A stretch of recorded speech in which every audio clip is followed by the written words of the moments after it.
Hello guys, welcome to our channel. आज हम class 11th के बायोलॉजी का chapter number 19 chemical coordination and integration का लेक्चर नंबर 5 करने जा रहे हैं, जहां पर हम आज hormone of the heart, kidney and gastrointestinal gland के हॉर्मोन्स को पढ़ेंगे। तो हुआ क्या था, ये लेक्चर मैंने बना लिया था लेकिन फिर वो डिलीट हो गया। ठीक है, तो अब यहाँ पर हम लिखे लिखाए में ही समझ लेंगे क्योंकि ज़्यादा कुछ है नहीं, बहुत छोटा सा टॉपिक है और कुछ समझने जैसा इसमें है नहीं। खाली एक बार सुन भी लोगे तो भी हो जाएगा। ठीक है, तो देखो इसमें लिखा है कि hormone of the heart, kidney and the gastro intestinal tract. ठीक है, अब यहाँ पे हमें उन हॉर्मोन्स के बारे में पढ़ना है जो कि हमारे एंडोक्राइन ग्लैंड से तो नहीं निकल रहे। ठीक है, एंडोक्राइन ग्लैंड से तो नहीं निकल रहे लेकिन हमारे कुछ टिश्यूज से ज़रूर निकल रहे हैं।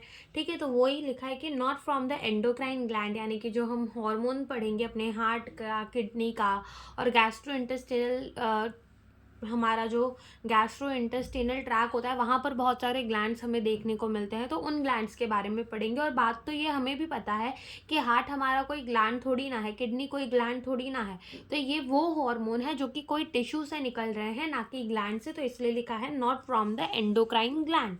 ठीक है, सबसे पहला हमने देखना है atrial wall of the heart. तो हमने पढ़ा था कि हार्ट में कितने चेंबर होते हैं, 4 चेंबर। दो रिलेटिवली अपर स्मॉलर चेंबर को क्या कहा जाता था, एट्रिया, और दो रिलेटिव लोअर चेंबर को क्या कहा जाता था, वेंट्रिकल। क्या कहा जाता था, वेंट्रिकल।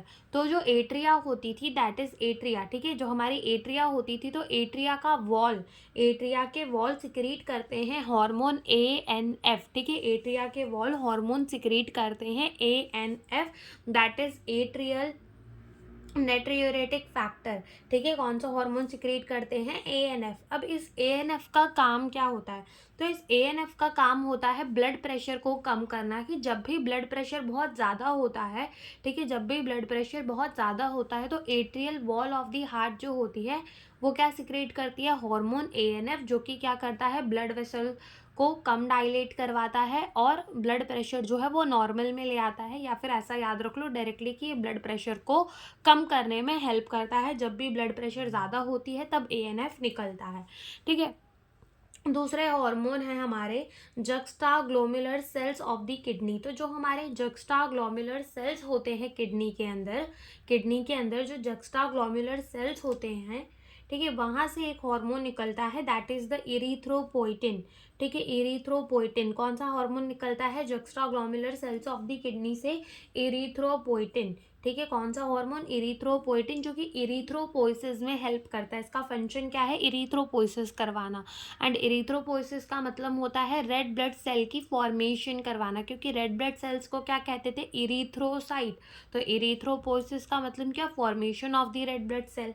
फिर तीसरे हमारे endocrine gland in the gastrointestinal tract. जो हमारी गैस्ट्रो इंटेस्टिनल ट्रैक है वहाँ पर कुछ ग्लैंड्स प्रेजेंट होते हैं, वहाँ पे भी से भी बहुत सारे हार्मोन निकलते हैं, जैसे कि गैस्ट्रिन हो गया, सेरेटिन हो गया, CCK हो गया, GIP हो गया। तो ये सारे हार्मोन भी हमें देखने को मिलते हैं। तो जो गैस्ट्रिन है वो कहाँ से निकलता है, वो निकलता है गैस्ट्रिक ग्लैंड से। ठीक है, जो हमारा गैस्ट्रिन है वो कहाँ से निकलता है, गैस्ट्रिक ग्लैंड से। गैस्ट्रिन कहाँ से निकलता है, गैस्ट्रिक ग्लैंड से। और ये गैस्ट्रिक ग्लैंड कहाँ प्रेजेंट होते हैं, inner lining of the stomach, हमारे स्टमक के इनर लाइनिंग में प्रेजेंट होते हैं। कहाँ प्रेजेंट होते हैं, हमारे स्टमक के इनर लाइनिंग में प्रेजेंट होते हैं। और ये क्या करवाते हैं, सिक्रीशन करवाते हैं HCl का एंड पेप्सिनोजेन का। अभी तो डाइजेशन वाला चैप्टर हटा दिया गया है, लेकिन तुमने 10th में पढ़ा होगा कि हमारे पेट के अंदर HCl निकलता है, पेप्सिनोजेन निकलता है। तो वो कहाँ से निकलता है, गैस्ट्रिक ग्लैंड से ही निकलता है।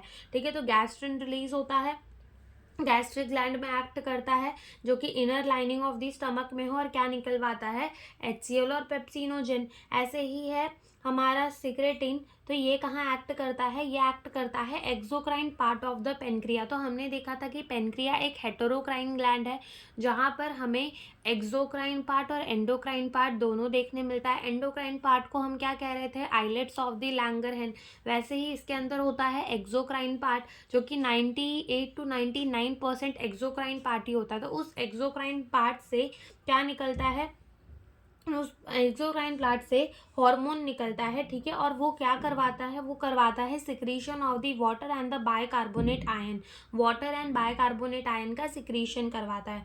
ऐसे ही हमारा सीसी के हार्मोन है, ये कहाँ एक्ट करता है, ये दो जगहों पर एक्ट करता है। एक तो ये पेनक्रियाज में एक्ट करता है और पेनक्रियाज से पेनक्रेटिक जूस निकलवाता है, ठीक है, पेनक्रियाज में एक्ट करता है, पेनक्रेटिक जूस निकलवाता है। और ये कहाँ एक्ट करता है, गॉल ब्लेडर पे एक्ट करवाता है और वहाँ से बाइल जूस निकलवाता है। तो सीसी के पेनक्रियाज में एक्ट करेगा, पेनक्रेटिक जूस निकालेगा, ठीक है, गॉल ब्लैडर पे एक्ट करेगा और बाइल जूस निकालेगा। और जो हमारा जीआईपी है, that is the gastric inhibitory peptide, ठीक है, ये क्या करवाता है, inhibit the secretion of the gastric. अब इसका मतलब समझना, देखो गैस्ट्रिक जो था वो क्या करवा रहा था, हमारे स्टमक में से HCl निकलवा रहा था, पेप्सिनोजन निकलवा रहा था। अब अगर ये गैस्ट्रिन जो है वो ज़्यादा काम कर देता है तो ज़्यादा HCl निकल जाएगा, ज़्यादा HCl निकल जाएगा तो क्या हो जाती है, एसिडिटी हो जाती है। अब एसिडिटी तो कंट्रोल करनी पड़ेगी, इसीलिए होता है हमारा हार्मोन जीआईपी, जो कि इनहिबिट करता है सिक्रीशन ऑफ द गैस्ट्रिन, यानी कि जब भी HCl ज़्यादा हो जाता है, एसिडिटी हो जाती है,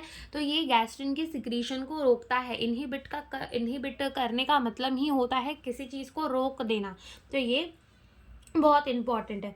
फिर हमारे आते हैं नेचर ऑफ दी हार्मोन में, यानी कि हमारे हार्मोन भी ना अलग अलग टाइप के होते हैं। कुछ हमारे प्रोटीन वाले होते हैं, कुछ अमाइनो एसिड्स के डेरिवेटिव होते हैं, कुछ स्टेरॉइड्स होते हैं, कुछ आयोडीनेटेड हार्मोन होते हैं।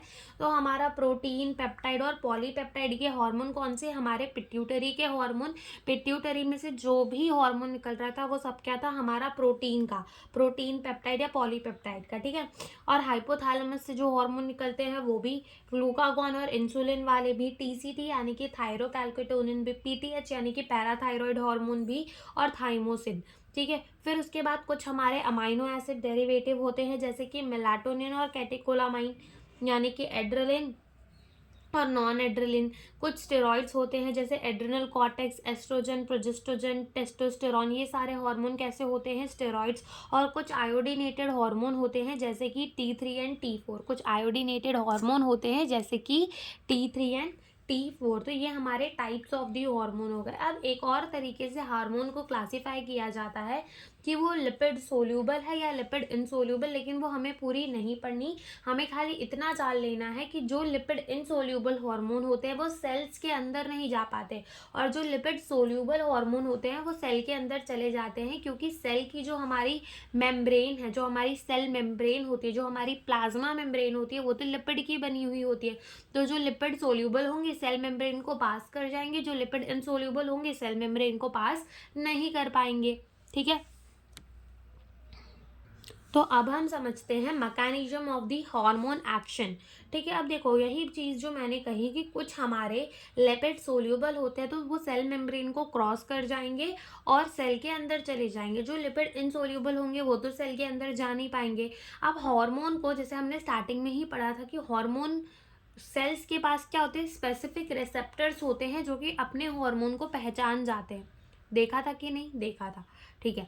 तो ये अगर हमारा कोई हार्मोन है जो कि लिपिड इनसोल्यूबल है, लिपिड में सोल्यूबल नहीं हो सकता, ठीक है, तो उसके लिए रिसेप्टर कहाँ प्रेजेंट होंगे, बाहर की तरफ ही प्रेजेंट होंगे, क्योंकि वो सेल के अंदर तो आ नहीं सकता। और अगर कोई हार्मोन है जो कि लिपिड सोल्यूबल है, जो कि सेल के अंदर आ सकता है, तो उसके लिए जो रिसेप्टर है वो कहाँ प्रेजेंट होंगे, सेल के अंदर प्रेजेंट होंगे। तो यही लिखा है कि हार्मोन रिसेप्टर से बाइंड करता है, ठीक है, हार्मोन रिसेप्टर कॉम्प्लेक्स भी बनाता है। अब स्पेसिफिक प्रोटीन के रिसेप्टर हमारे क्या होते हैं, एक स्पेसिफिक प्रोटीन होते हैं, हर एक हार्मोन के लिए एक स्पेसिफिक रिसेप्टर ही होता है। अगर रिसेप्टर प्रेजेंट होता है सेल मेम्ब्रेन के ऊपर तो हम उसे कहते हैं मेम्ब्रेन बाउंड रिसेप्टर। अगर रिसेप्टर प्रेजेंट होता है सेल मेम्ब्रेन पे तो हम उसे क्या कहते हैं, मेम्ब्रेन बाउंड रिसेप्टर कहते हैं। और अगर receptor inside the cell present होता है तो हम उसको इंट्रा सेलुलर रिसेप्टर कहते हैं। जैसे कि हमारे एनसीईआरटी के अंदर दो एग्जाम्पल दिए हुए हैं हमें, FSH का और हमें किसका गिवन है, FSH का गिवन है और एस्ट्रोजन का गिवन है। सो FSH क्या है, FSH हमारा एक लिपिड इनसोल्यूबल हार्मोन है, इसलिए रिसेप्टर कहाँ लगा हुआ है, बाहर ही लगा हुआ है। ये किसकी मेम्ब्रेन है, cell membrane, ovarian cell membrane, ठीक है। फॉलिकल स्टिमुलेटिंग हार्मोन आया, अंदर तो ये जा नहीं सकता, इसलिए रिस्पॉन्स 1 जनरेट हुआ। रिस्पॉन्स 1 जनरेट हुआ, उसके बाद second generation of the second messenger, दूसरा मैसेंजर बना।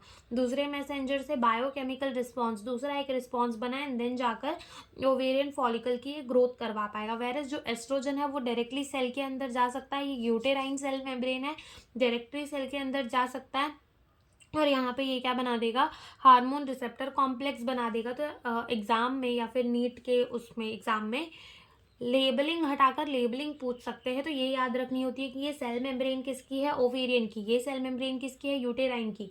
हमारा लिपिड इनसोल्यूबल हार्मोन कौन सा है, फॉलिकल स्टिमुलेटिंग। लिपिड सोल्यूबल कौन सा है, एस्ट्रोजन। पहले रिस्पॉन्स 1 बनता है, then generation of the secondary messenger. तो ऐसा मान सकते हो सबको कि जैसे तुमने पहले के अगर पिक्चर देखी हो कोई राजा महाराजाओं के टाइम की, तो एक जो होता है दुश्मन, वो संदेश लेकर आता है, ठीक है। फिर वो सिपाही जाकर दूसरे सिपाही को बताता है, फिर दूसरा सिपाही जो मेन वाला होता है वो जाकर अंदर बताता है, और जो सबसे मेन वाला होता है फिर वो जाकर राजा या रानी को वो बात बताता है। वैसे ही तुम यहाँ पे मान सकते हो कि पहले रिस्पॉन्स 1 जनरेट होता है, then generation of the second messenger, फिर biochemical response, and then physiological response होता है, ठीक है। और यहाँ पर डायरेक्टली एस्ट्रोजन अंदर आ जाता है और हार्मोन रिसेप्टर कॉम्प्लेक्स बना लेता है, ठीक है। तो यहाँ पर हमारा ये चैप्टर होता है ख़त्म, ठीक है। अब इस चैप्टर के अंदर कोई टॉपिक बचे नहीं है, तो चैप्टर ख़त्म हो गया हमारा। So thank you for watching the video.